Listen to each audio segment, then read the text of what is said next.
हमने उदय सिंह का दावतनामा क्यों कबूल किया? इसमें उसकी कोई चाल भी छुपी हो सकती है। बिल्कुल हो सकती है नायक, मगर पता तो करें कि चाल क्या है। फिर सोचो, मेवाड़ के खानदानी हथियारों का जखीरा हमारे सामने सजा होगा और फिर उदय सिंह हमसे यह कहेगा कि जो चाहे पसंद कर लो। कैसा मंजर होगा, कितना मजा आएगा। हम तो इस ख्याल से ही मरे जा रहे हैं। धार्मिक वीडियो सबसे पहले देखने के लिए हमारे चैनल को सब्सक्राइब करें और बेल आइकन दबाएं। हम प्रण लेते हैं माता, नहीं करने देंगे हम आपको जौहर।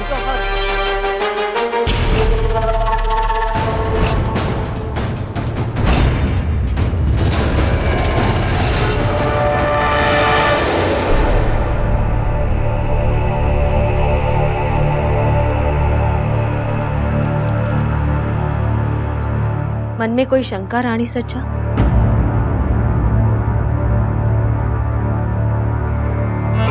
जीजा, आपने रानी भटियाणी को नहीं बुलाया? जहां तक रानी भटियाणी का प्रश्न है, उन्हें भी शीघ्र ही उनकी नियत व्यवस्था की सूचना दे दी जाए।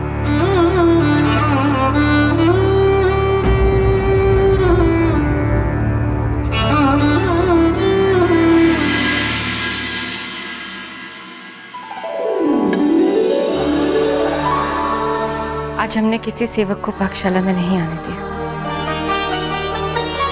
सारा भोजन हमने अपने हाथों से आपके लिए बनाया है। धीरबाई जी, हमने आपसे कितनी बार कहा है कि अपना ध्यान रखा कीजिए।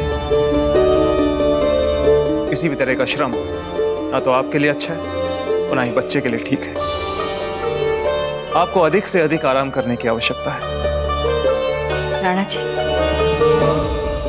आपके ललाट पे चिंता की लकीरें हो तो हमें आराम कैसे मिलेगा?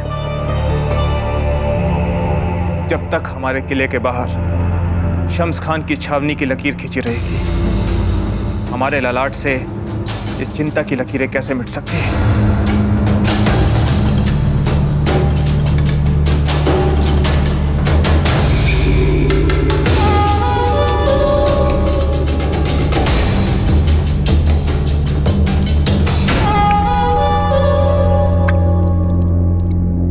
आपने कुछ भी नहीं खाया राणा जी। क्षमा कीजिए धीरबाई जी, इस समय भूख केवल युद्ध की है। सोते जागते बस यही सोचते रहते हैं कि किस तरह उस शम्स खान पर निर्णायक वार करेंगे। और राणा जी, कई दिनों से हमें लग रहा है कि हम आपके मन से उतर गए हैं। अब हमारे लिए आपके मन में विश्वास भी नहीं दिख रहा। कहना क्या चाहती हैं आप? हम तो सिर्फ सच कहने का प्रयास कर रहे हैं राणा जी। अब आप महत्व की बातों को हमारे साथ साझा नहीं करते। 2 दिन बाद आप शम्स खान के साथ युद्ध पर जा रहे हैं, पर आपने हमें नहीं बताया। संभवतः आपको लगता है कि ऐसी सामरिक महत्व की बातें सिर्फ जयवंता जीजा के साथ की जा सकती है। एक राजपूत के लिए मर्यादाओं के सम्मान से बड़ा और कोई धर्म नहीं, और मर्यादा के अनुसार प्रमुख गतिविधियों के बारे में जानने का सबसे पहला हक मेवाड़ की बड़ी रानी जयवंता बाई जी का है।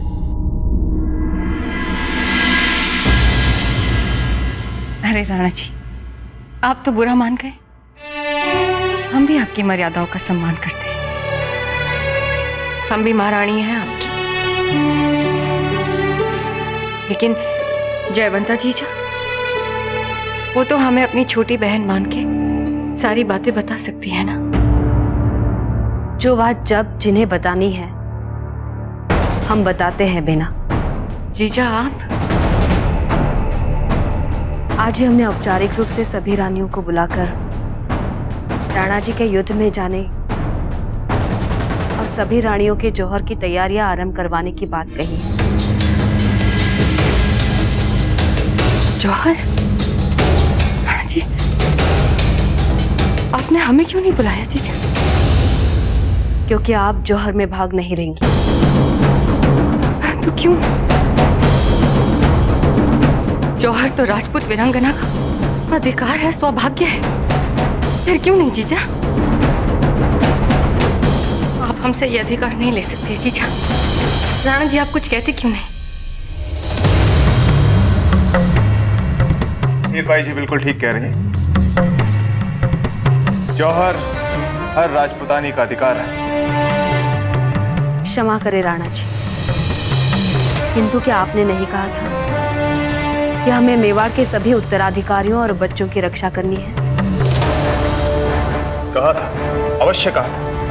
तो फिर हम हीर बाई जी के गर्भ में पल रहे अजन्मे बच्चे को कैसे भूल सकते हैं? जैसे हम कुंवर प्रताप, कुंवर शक्ति और दूसरे राजपुत्रों की सुरक्षा की व्यवस्था कर रहे हैं, हीर बाई जी के गर्भ की रक्षा भी हमारा धर्म है। आप हमसे जौहर का अवसर ना छीने जीजा। राणा जी, आपके जाने के बाद क्या अर्थ रह जाएगा हमारे जीवन का? आपकी धीर बाई जीते शव के समान हो जाएगी। कैसे बिताएंगे आपके बिना ये जीवन?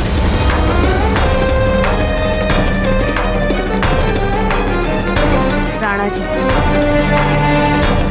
इस विषय में आपका जो निर्णय होगा वही हमारे लिए अंतिम निर्णय होगा।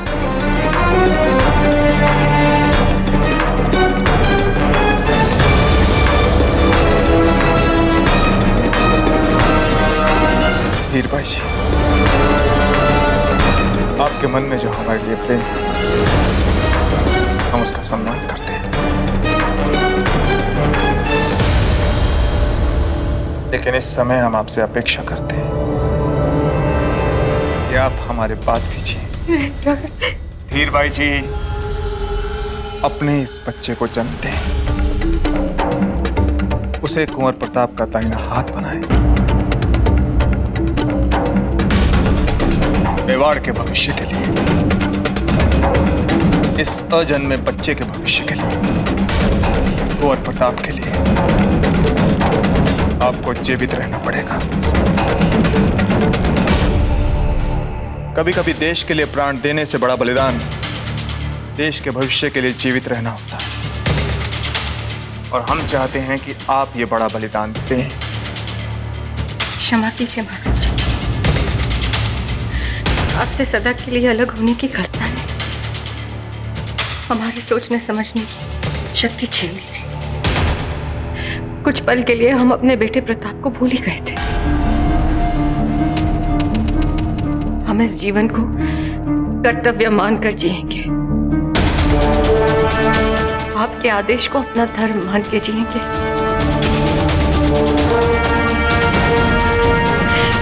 जीवन मृत्यु से कहीं ज्यादा दुखदायी क्यों ना हो जाए, हम तब भी जिएंगे हमारे प्रताप के लिए और मेवाड़ के भविष्य के लिए। हम ये बलिदान देंगे। धन्यवाद धीर भाई जी, आपने हमारी बात का मान रखा। हमें एक महत्वपूर्ण बैठक के लिए जाना है, हम चलते हैं। अपना ध्यान रखिएगा।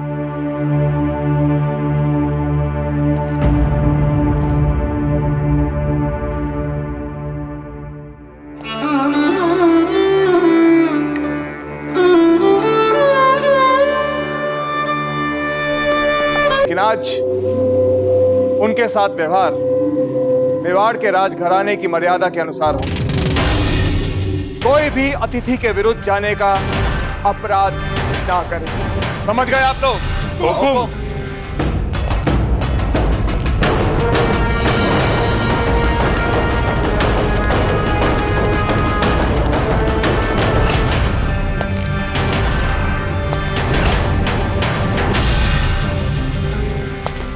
गुस्ताखी के लिए माफी चाहता हूं, लेकिन अगर हम आज ही रात को उदय सिंह के किले पर हमला करके किले पर कब्जा कर लें तो वैसे भी उसकी सारी चीजें हमारी हो जाएगी, और वो हथियार जो आपको इतने पसंद है वो तो आपको यूं भी मिल जाएंगे। ना ना ना ना ना ना ना ना, नहीं मिल पाएंगे ना। ये राजपूत जान गंवा देंगे। लेकिन अपने बाप दादाओं के हथियार हमारे हाथ नहीं लगने देंगे। ये या तो हथियार गला देंगे या फिर कहीं छुपा देंगे। तुम इस कौम को समझते नहीं हो इनायत। राजपूत अपनी जान से ज्यादा अपनी इज्जत से प्यार करते हैं। अगर हमें इन पे असली चोट पहुंचानी है तो हमें इनका दावतनामा मंजूर करना पड़ेगा और इनकी चाल में शामिल होना पड़ेगा। समझे ना? समझ गया हुजूर। हमें तो अभी से मजा आ रहा है नायब। आज हम हथियार हासिल करेंगे और आज की रात हम हथियारों के साथ सोएंगे। कितनी मीठी नींद आएगी।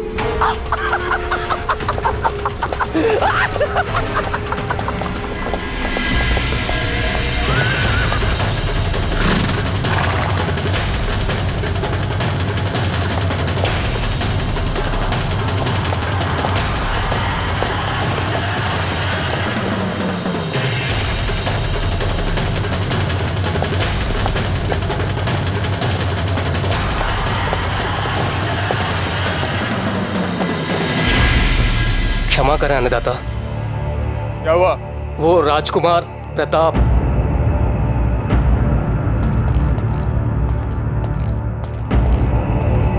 क्या हुआ राजकुमार प्रताप को? हुकुम वो क्या? वो महाराज राजकुमार घोड़े पे मेवाड़ की पवित्र तलवार के साथ मुख्य द्वार के बाहर जा रहे हैं।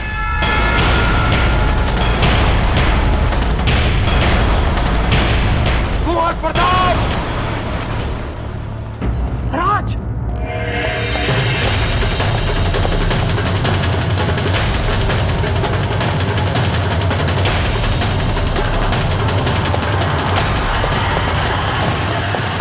क्षमा करें माता, लेकिन हम ऐसा कुछ नहीं होने देंगे जो बच्चों से उनकी माताओं को छीन ले। हे ईश्वर, प्रताप ने प्रण लिया था, अब उनको रोकना कठिन है।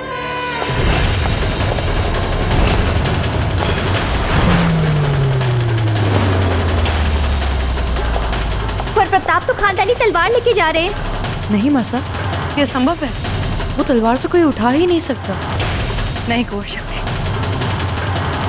वो खानदानी तलवार है।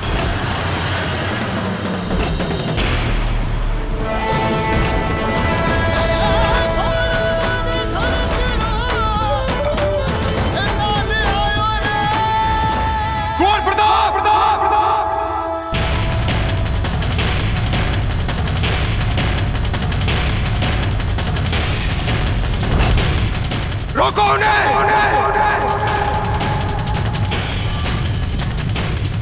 हमारा घोड़ा लेके आइए, जल्दी जल्दी!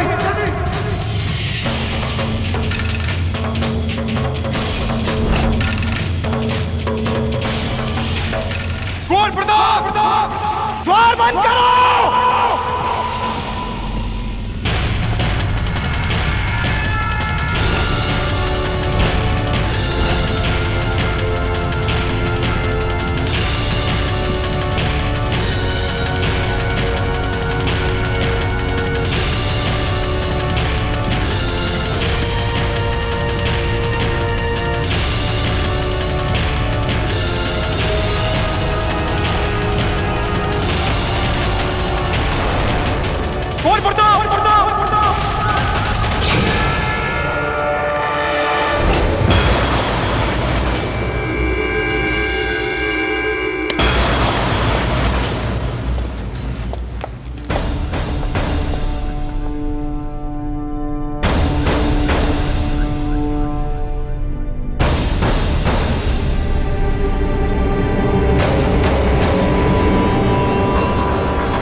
हमने अचानक आकर बाप बेटे के बीच चलते खेल का मजा बिगाड़ दिया है?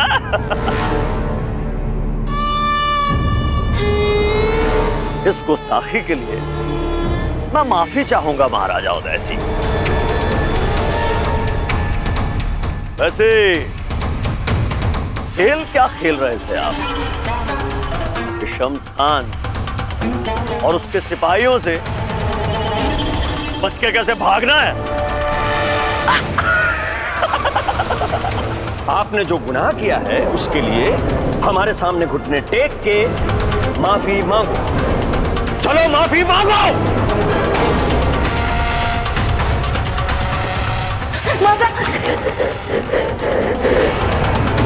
बेटे की मनमानी का खामियाजा बाप को भरना पड़ेगा। अब आपको मांगनी पड़ेगी माफी।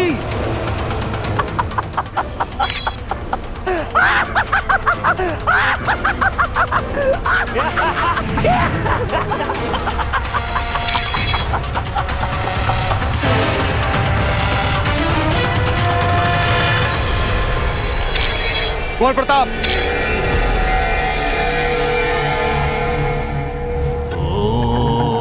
आज शम्स खान हमारे राष्ट्रीय अतिथि हैं।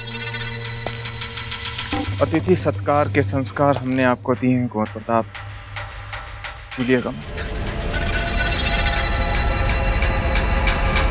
एक लिंगनाथ जी, कुंवर प्रताप तुरंत महाराज की बात मान ले।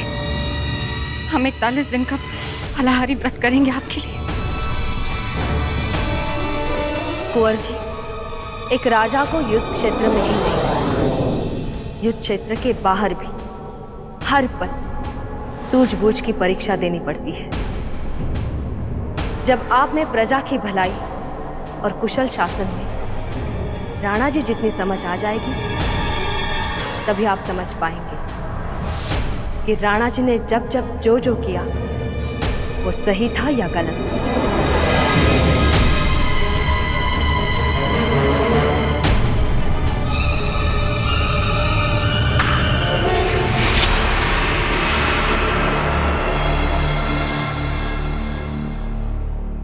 उदय सिंह जी, क्यों ना तोहफे में आप अपने इन साहिबजादे प्रताप को भी हमें दे दें।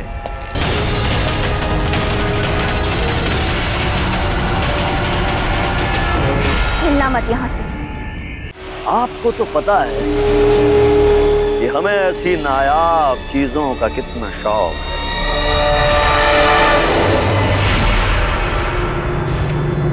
क्या ख्याल है आप सबका? ले ले इस छोटे से बहादुर बच्चे को उदय सिंह से।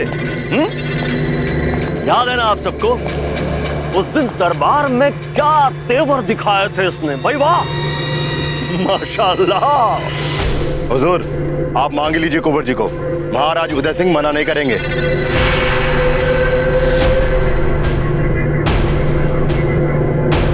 भाई देखिए, इन सब की भी यही ख्वाहिश है कि आप अपने साहबजादे को तोहफे में हमें दे दें।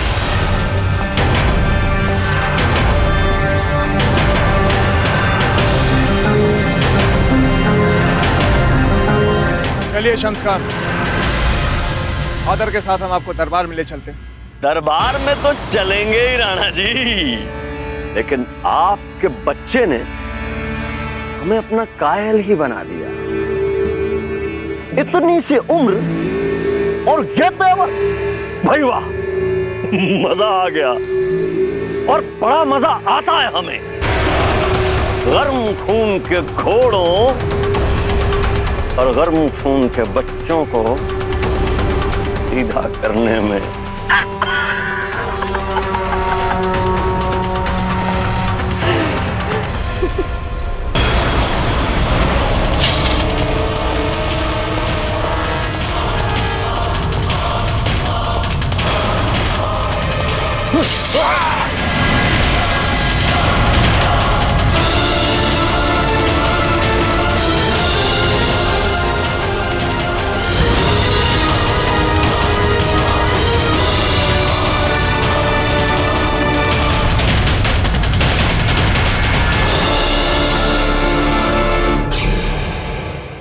If you want to enjoy more Yodha TV content like this, please subscribe to our channel and click the bell icon.